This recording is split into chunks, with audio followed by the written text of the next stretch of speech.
중독을 치료하기 위해서 가장 중요한 것 중 하나는 솔직함입니다. 많은 분들이 솔직하게 얘기하다, 솔직하게 자신을 드러낸다는 게 무슨 중독의 치료와 회복과 관련이 있는지 의아해하실 수 있을 거라는 생각이 들어요. 하지만 또 거꾸로 얘기를 해보죠. 반대로 중독자들의 가장 대표적인 행동 특성 중 하나가 거짓말입니다. 반갑습니다. 루시아트 장우현입니다. 오늘은 여러분들께 중독이란 주제로 얘기를 잠깐 할까 합니다. 사실 제가 현재 마약 중독과 관련된 여러 가지 연구와 프로그램을 진행하고 있고 또 실제로 그것들을 위한 연극치료 프로그램을 개발하고 운영하고 있기도 합니다.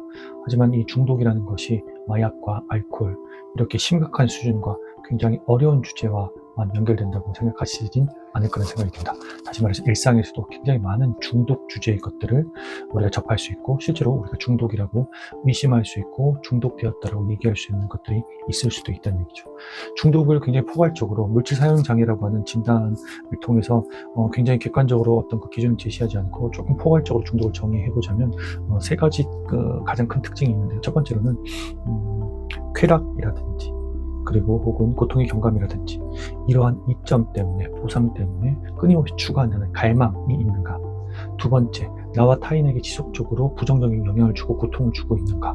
세 번째, 그래서 이것을 중단할 수 없는가. 이런 물질과 혹은 행위를 중단할 수 없는가. 이 세 가지의 주요 특징들을 고려했을 때 이 세 가지에 해당된다면 어떤 것들도 중독이란 개념과 연결시켜서 조금은 심각하게 혹은 의미 있게 다뤄야 된다는 거죠. 만약에 내가 무언가를 반복적으로 사용하고 그것들이 보상을 위해서 끊임없이 하게 되고 갈망하고 간단하다고는 얘기하지만 그것들을 멈출 수 없을 때 그리고 때로는 이게 나에게도 피해를 줄 때 이것들이 있다면 일상의 많은 것들이 여러분들에게 중독이라는 개념과 함께 다뤄져야 될 의미 있는 주제일 수도 있다는 겁니다. 그래서 오늘은 이 중독이라는 것들이 많은 사람들에게도 굉장히 익숙하기도 하고 많은 사람들이 일상에서 접할 수 있는 아주 중요한 어떤 주제라고 생각을 했을 때 중독을 좀 잘 다룰 수 있는 방법, 중독에서 벗어날 수 있는 방법, 중독에서 회복될 수 있는 방법에 대해서 얘기를 할 텐데요. 한 가지 구체적인 주제, 그리고 치료 혹은 회복 목적을 가지고 개념을 설명드리고 그것들에 대한 실습을 소개해 드릴 겁니다. 결론적으로 말씀드릴게요. 결론적으로 말씀드리면 중독을 치료하기 위해서 가장 중요한 것 중 하나는 솔직함입니다. 많은 분들이 솔직하게 얘기하다, 솔직하게 자신을 드러낸다는 게 무슨 중독의 치료와 회복과 관련이 있는지 의아해하실 수 있을 거라는 생각이 들어요. 하지만 또 거꾸로 얘기를 해보죠. 반대로 중독자들의 가장 대표적인 행동 특성 중 하나가 거짓말입니다. 반복적으로 그 물질을 사용한 횟수를 줄인다든지 혹은 사용하지 않는다고 약속을 하고 약속을 어긴다든지 여러 가지 차원에서 크고 작은 거짓말을 통해서 중독 행위와 중독에 관련된 물질 사용을 계속 이어나가죠. 술과 관련해서 혹은 마약과 관련해서 혹은 SNS, 핸드폰 사용과 관련해서 거짓말을 하는 게 굉장히 중요한 특성이기도 하고 이것들이 치료를 굉장히 어렵게 만드는 굉장히 심각하고 어려운 것들 중 하나가 되기도 하는데요. 그래서 이 솔직함을 가지고 이것도 솔직함을 다룰 수 있는 주제의 실습이라면 중독에서 회복하는 데 굉장히 중요한 어떤 치료의 어떤 방향성이 될 수 있는 거죠. 실험이 있었는데요. 어떤 실험이냐면 전두엽 피질의 어떤 특정 부분을 자극하면 우리가 솔직하게 무언가를 표현할 수 있게끔 된다는 실험 결과가 있습니다. 다시 말해서 특정 부분, 전두엽의 피질이라고 한다면 굉장히 고차원적인 뇌에서도 가장 상위 차원에 있는 뭔가 이성적인 계획을 한다든지 이성적인 판단, 더 나아가서는 알아차림과 메타인지라는 굉장히 고도의 인지 기능을 하는 부분인데요. 이 기능과 관련되는 게 솔직함이라는 거죠. 다시 말해서 그 부분을 자극하면 사람이 솔직하게 말하게 될 수 있다. 또 반대로 생각할 수도 있죠. 솔직함이라는 것들을 계속해서 반복해서 연습하고 솔직함을 드러내면 그 부분이 활성화된다라는 또 반대로의 가설도 세울 수 있을 것 같아요. 이건 하나의 가설이고 하지만 연관성이 있습니다. 그래서 이 중독에서 벗어나는 여러 가지 실습과 어떤 개념을 이용할 때 솔직해지는 연습을 한다면 여러분들이 거꾸로 중독에서 벗어나서 중독이 회복된 상태에서 사람들이 가지고 있는 행동 특성, 즉 상위 차원의 전두엽 피질을 사용하게 되는 그러한 뇌의 일부분을 활성화한다는 게 이 중독에서 회복되는 굉장히 중요한 지름길이 될 수 있다는 거죠. 그러면 어떻게 솔직함을 연습할 것인가? 실습 중에 전할 수 없는 말, 전하지 못한 말이라는 실습이 있습니다. 이 실습은 내가 꼭 해야만 했지만 하지 못했던, 여러 가지 하지 못했던 이 말이 있거나 어떤 전하지 못했던 여러 가지 상황이 있다면 그 대상에게 그 말을 직접 하는 겁니다. 즉 쉽게 얘기해서 감추고 있었던 내 속마음을 솔직하게 표현하는 거죠.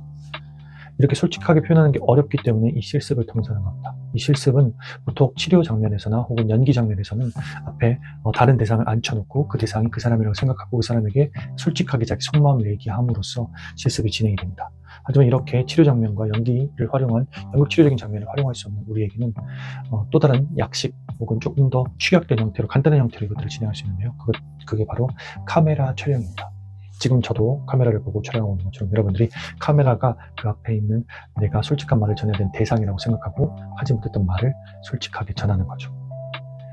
연기이기 때문에, 하나의 연기적 상황이기 때문에 조금 더 가벼운 마음으로 그 사람이라고 생각하고 그 사람의 눈을 보고 얘기한다고 생각하면서 속마음을 얘기하는 것들을 통해서 연습을, 전할 수 없는 말 실습을 진행하는 겁니다. 꼭 촬영을 하고요. 촬영한 다음에 자기의 모습과 그 내용들을 한 번 더 살펴보는 게 굉장히 중요하겠죠.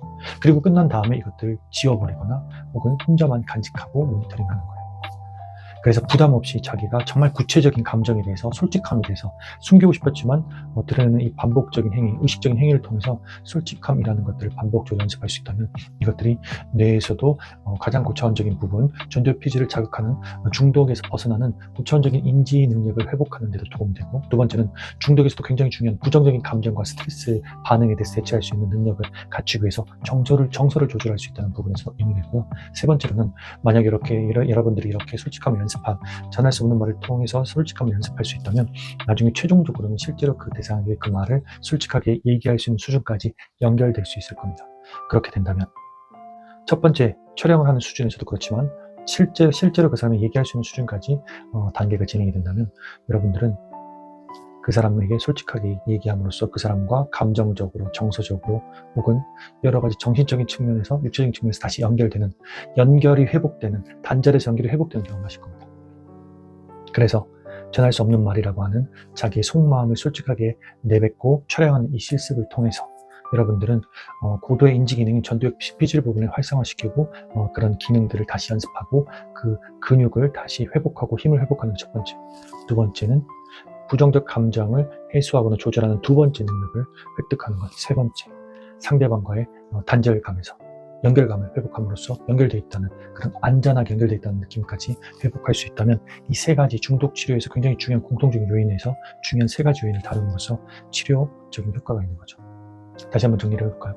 만약에 여러분들이 일상에서 솔직하게 자기 생각과 감정을 표현할 수 있는 연습을 한다면, 전할 수 없는 말이라는 실습을 통해서 그 감정을 얘기하는 걸 최소한 카메라를 보면서 연기적으로 할 수 있는 연습을 한다면 여러분들은 중독에서 회복되기 위한 아주 핵심적인 요인들을 연습하고 그것들에 대한 힘을 기르는 연습이 되는 겁니다. 중독에서 벗어나기 위해서 솔직하게 자기 속마음을 표현하는 것, 이게 가장 핵심적인 것 같아요. 자주 할 수 있겠죠, 일상에서도. 그리고 이것들이 연습을 통해서 일상까지 연결되는 가장 이상적이겠죠. 솔직한 게 중독 회복의 가장 지름길이고 가장 중요한 요소라고 말씀드린 것 자체가 조금 의아할 수 있었다라고 처음에 말씀드렸는데요. 이제 어느 정도 그 궁금증이 해결됐을 거라는 생각이 듭니다. 저도 매번 솔직하게 얘기를 하려고 노력하고 있고요. 안 되면 실습을 통해서 연습을 하고 있고요. 그것들이 제 여러 가지 감정과 정신과 육체적 건강에, 중독에 빠져들지 않고 예방할 수 있는 것을 위해서 도움이 된다는 생각이 듭니다. 마지막으로 드리고 싶은 말씀은 솔직함을 가장해서 사랑하는 상대방에게 자기의 감정, 부정적인 감정을 쏟아붓는 그러한 것들은 제가 말씀드린 것과 전혀 다른 방향성이라는 거 한 번 더 생각해 주시기 바랍니다. 솔직하고 이 솔직한 이야기가 나와 상대방에게 모두에게 긍정적으로 영향을 미칠 수 있는지, 이런 것들을 고려해보고 상대방을 배려하는 것인지를 꼭 고려해보고 솔직함이라는 것들을 연습해보시길 부탁드리고요. 정말 마지막으로, 솔직하다는 것은 자기의 약한 부분을 드러낸다는 건데요. 그래서 많은 사람들이 두려워하고 솔직해지는 걸 어려워합니다. 하지만 그 약한 부분을 드러냈을 때 사람들이 그것들을 받아들일 수 있고 받아주고, 이 사람들이 내 감정들의 솔직함에 대한 것들을 인정해주고 나를 있는 그대로 받아들여준다면 그것만은 인간성의 회복과 따뜻한 경험을 얻겠죠. 이걸 보통 사랑이라고 합니다. 가장 약한 부분까지 사람들이 받아들여줄 때, 상대방이 받아들여줄 때, 나도 그것들을 받아들여줄 때, 약한 부분을 드러내는 연습, 솔직함을 드러내는 연습, 이것들이 인간성을 회복하고 중독에서 회복되는 가장 지름길입니다. 여기서 마치겠습니다. 시청해주셔서 감사합니다. 수고하셨습니다.